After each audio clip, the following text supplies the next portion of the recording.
Yebo bafowethu nazi engene manje.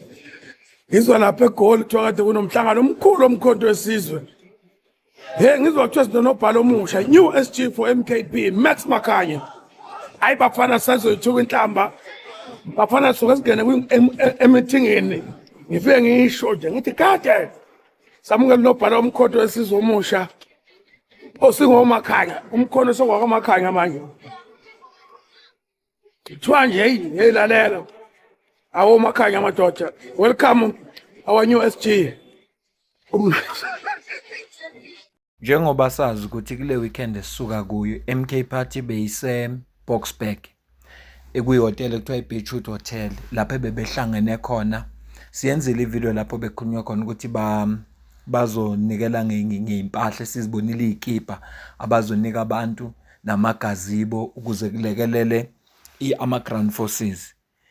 Ila okubonakala khona uMax Makhanya eyingxenye ye-MK Party. Okutheke namhlanje ngabona ivideo yakhe enoBonkosi Khanyile. Kuleyo video wakhuluma kanje. Singomakhanya njoba nisibona nje. Siyabonga ukwamukeleka emkhontweni wesizwe. Sithi namhlanje kusukela namhlanje so umkhonto wesizwe waya wonke umuntu avotela umkhonto. Siyabonga bafowethu.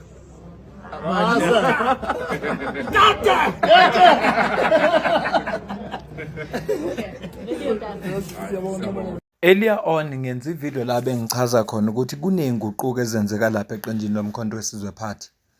Lapho upresident weqembu ku-former president we-country uJacob Zuma enza inguquko khona uqoke i-special presidential team. Ngichazileke kabanzi kuleyo video leyo, angizukuchaza la. Ngifuna ukulungisa le nkulumo show breakdown ngoba kukhona abantu abangenalwazi abazoyithatha le nkulumo kube sengathi yiqiniso kanti ayilona iqiniso. Akulona iqiniso ukuthi uMax Makhanya SG omusha weMK Party. Akulona iqiniso lelo. Njengoba ubonile kule video uyibonile bekukhona uBonkosi Khanyile, kukhona uDuduzane, kukhona uMancinza, bese kuba khona uMax, angazi noma ukhona nawe wesihlanu engambalanga. Kodwa kunabantu abebekhona, uMancinza urun organization okuthiwa ilakho. Yebo iphansi kweMK ngoba ama members noma ama founders welakho angama members weMK Party. Ngifuna ukukuhlukanisela ke lento ukuthi uMax Makhanya uqokwe kuphi, waqokela ukuthi enzeni, kodwa akulona iqiniso ukuthi uSG omusha womkhonto wesizwe.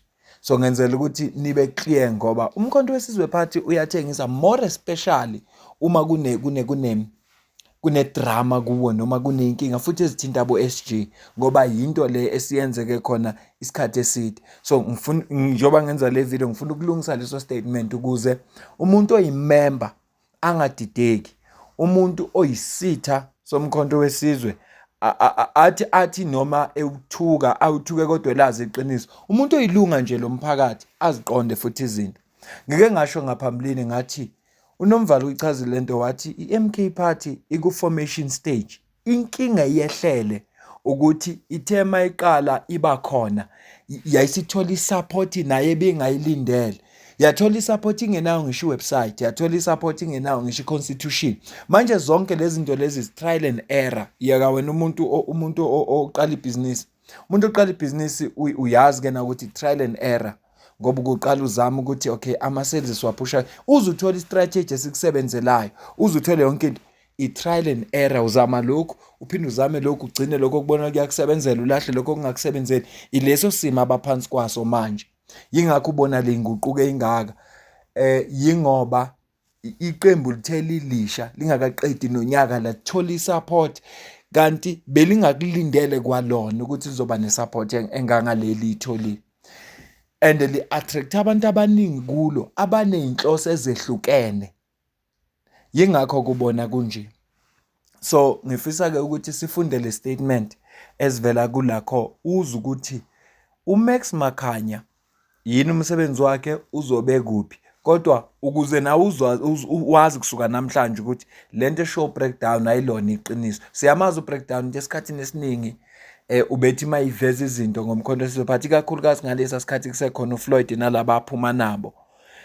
Kusuka ngaleso sikhathi banele baphuma nje kwakhe Africa mayibuye, waqala wangaba nawo ama-breaking news lawa a-accurate. Ngaze ngathi kwenye video nike nakuqaphela nakuthi lokhu kuhamba uFloyd nalaba aphume nabo, izinto ey'ningi ayisalikhi kumkhonto wesizwe. Kuyasibulala ke thina ngoba sibe nawo ama-breaking news. Lethi iphume ngomhla ka-28 kuJulayi 2026.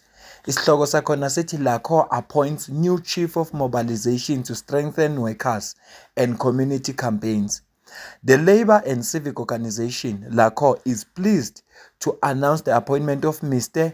Nkululeko Maxwell Makhanya as chief mobilization effective immediately. This appointment is made in accordance with the LACOE constitution and reflects the organization's commitment to defending and advancing the rights of workers and communities as enriched in Section 17 and 23 of the Constitution of the Republic of South Africa of 1996 and the Labour Relations Act 66 of 1995. Announcing the appointment, LACOE President Mr. Mlungisi Zondi said, open quotes, "Comrades, Makhanya brings experience, commitment and energy to this critical leadership role at a time when workers face increasing economic pressures and communities continue to demand improved service delivery. LACOE requires bold, discipline and principled mobilization. As Chief of Mobilization, Mr. Nkululeko Maxwell Makhanya will lead our program to establish and strengthen LACOE structures in every workplace and every community. Our struggle continues as we mobilize for decent work, human dignity, social justice, and accountable government." Close quotes. As Chief of Mobilization, Mr. Makhanya will provide strategic leadership for LACOE's National Mobilization Program, coordinate campaigns across all 9 provinces, strengthen organizational structures, expand membership, and build partnerships with workers, trade union, civil organizations, and community stakeholders. LACOE remains steadfast in its commitment to building the unity of labor and civic formations in pursuit of decent work, social and economic justice, quality public service, and better life for all ends. Mlungisi Mancinza uyifounder yeLACOE, uyimember ye-MK Party. Yingakho noma imapha ama-programs enziwa yi-MK Party uba ingxenye yawo njengemember ye-MK Party. Yingakho qala beyisungula ababeyibiza nge-MK LACOE, bagcina beyihlukanisa kwathi makuvela iy'kanda zokuthi abanye bebesebenza nabo bathatha iy'mali ebantwini base bethe uma i-MK LACOE iletha igama elibi uma ngabe kukhona abantu abenza izenzo zobugebengu eqenjini MK Party yayise izimela iba iLACOE, kodwa iphansi kwe-MK ngoba ama-founders wayo angamamember we-MK.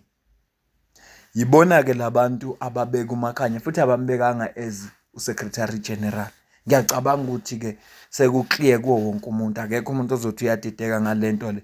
Bengizama ukuyichaza le nto bangiyibonile ku-TikTok ngabuka ama-comments ngase ngithi le nto izodida abantu angisiyilungise ngoba ngiyalazi iqiniso lakhona angiyilungise. Mina nawe asidibane kwivideo elandelayo. Ngiyabonga kakhulu.